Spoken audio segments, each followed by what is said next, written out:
भाजपच्या नेत्या आणि मंत्री पंकजा मुंडे यांना असलिंग मेसेज आणि कॉल केल्याची धक्कादायक माहिती समोर आली।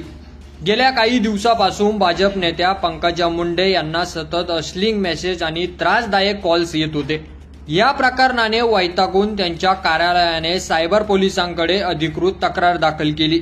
या तक्रारीनंतर सायबर पोलीस विभागाने गंभीर दखल घेत तपास सुरू केला आणि त्यानंतर आरोपी पोलिसांच्या जाळ्यात आला।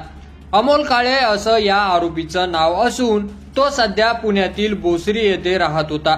विशेष बाब म्हणजे अमोल काळे मूळचा परळी भागातला आहे, म्हणजेच पंकजा मुंडेंच्या गडातलाच।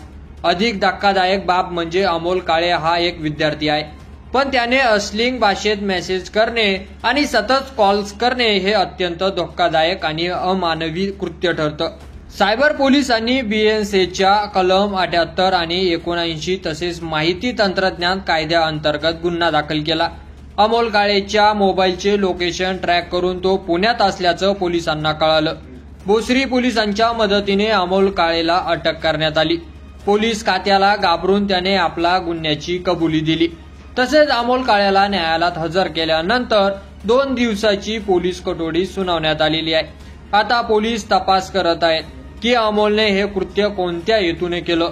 हा वैयक्तिक राग होता का की यामागे अजून कोणाचा हात आहे हे अद्याप स्पष्ट झालेलं नाही।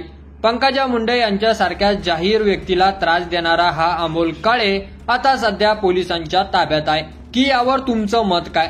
अशा गुन्हेगारांना कठोर शिक्षा मिळायला हवी का?